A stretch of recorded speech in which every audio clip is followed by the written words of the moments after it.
Okay, welcome back with Happy Chappy. So this is the mind and the beast and its battle.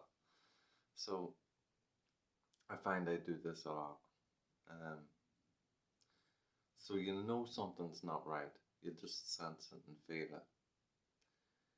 Yet you go along with it as if everything's okay to find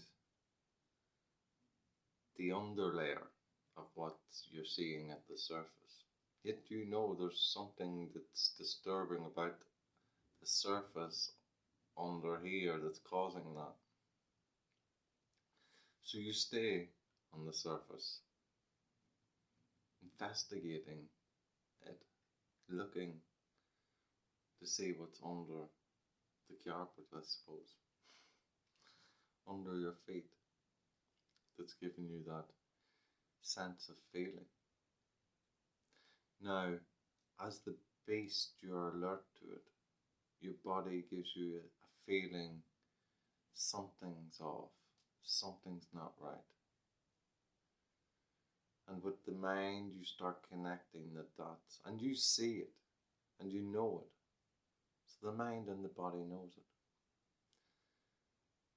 But then it comes into discussion with oneself, where the mind talks to the body and the body feels towards how the mind is talking in response back to how you were thinking about everything.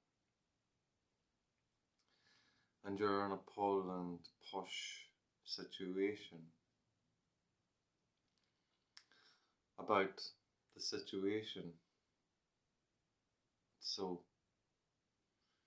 the mind overpowers the body as the ego kicks in. One would say the body, maybe we'll figure that one out here. But I like to think, yeah, the animal can be curious. But if you went by the animal's signals, maybe we bring spirit into this, that as it connects, the animal connects to the mind, it brings that feeling within us, and we instantly know in our thoughts that this isn't right. So spirit is telling us to go, just go. There's no point in staying, it's not going to benefit you.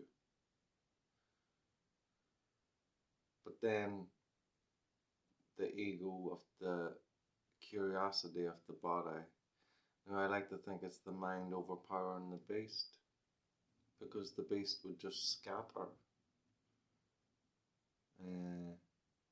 As an animal is so much like us, but they intend to understand their safety, understand their energy field. And when something is coming against that, they leave, they go to somewhere that's a safer place, so their energy is not affected. But us as human beings, we have that conscious mind to battle with that body, to battle with that beast. And we wonder in that curiosity of the situation that's outside of us, whether it be happening that's in the air or other beings or some kind of physical activities that's going on of some sort, that's sending some kind of change to your field to make you feel that you should have left, you should have went. But instead you linger around trying to find out what's under that carpet. And you know it's not going to be beneficial. And yet you stick there to find out until everything's revealed. Now, I say it's not beneficial. And it's not beneficial to how you're feeling because it's taking you away from who you are. Now, on the other hand, you can look at it as in you're investigating the situation and you're keeping yourself balanced with that by having that control of your own energy and not responding to it, but by being aware of it and understanding it, that this could go a total different direction all of a sudden. And then that's the time that you can leave. And that's okay. At least you've stood for the challenge. And during that time that you can suss everything out and get a new learning. And maybe this is the way that we've come about in life as being that higher up in consciousness over the animals. That instead of running away from the things, we're ready to face them. And only run when needed to run. In that fight or flight mode.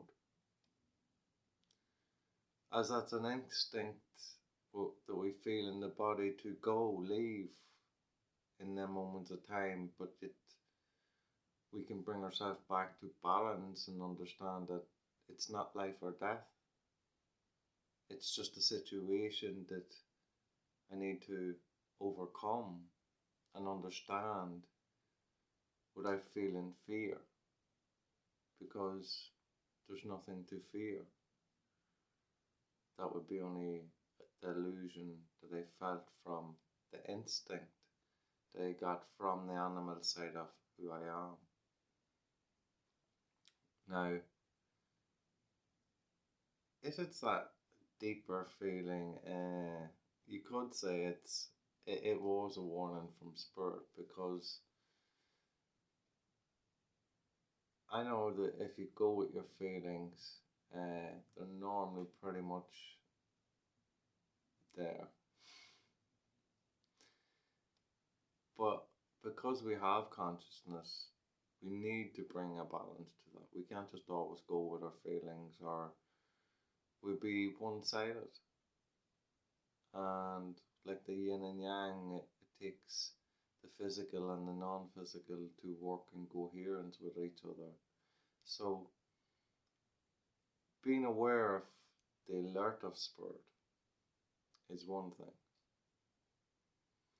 and moving forward cautiously, being prepared for a disaster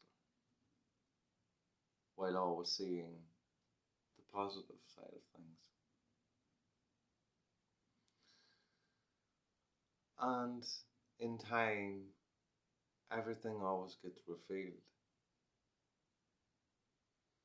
And what you'll find is, if you place yourself in this way in things that you've came against in life, I'm sure you've noticed that you've done the same kind of thing where you felt, oh, I should just go, but you've carried on and you've found out more. And as disasters, as much of a disaster it could have been, you're still here, that you still got through it, and that there really was nothing to worry about, as all that was an illusion.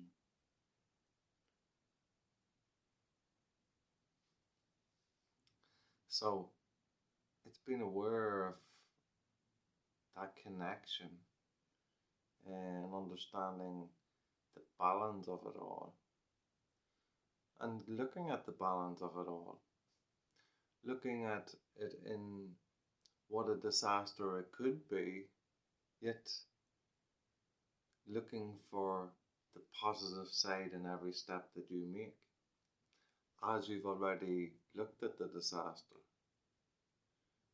So it's a disaster, right?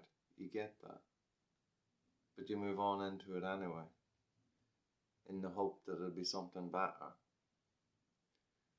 And anything that is better in any of them moments, well, then it makes it better. If it becomes that disaster, well, then you know it's going to be that disaster. Then it'll be time to move out of that situation. And at least what you've done is brought balance in who you are, control, and understood who you are. And by being able to take yourself from that disaster and place yourself elsewhere at the right moment in time for you. But you also challenged that fear and came up against it, not running in that fight or flight mode because you knew it wasn't life or death. And that comes with all understanding who we are as a person, as what's going on outside of us is also going on within us. And when we can take control of that, we can take control of the outside circumstances. Being one with all. This happy chapter. Love. Peace.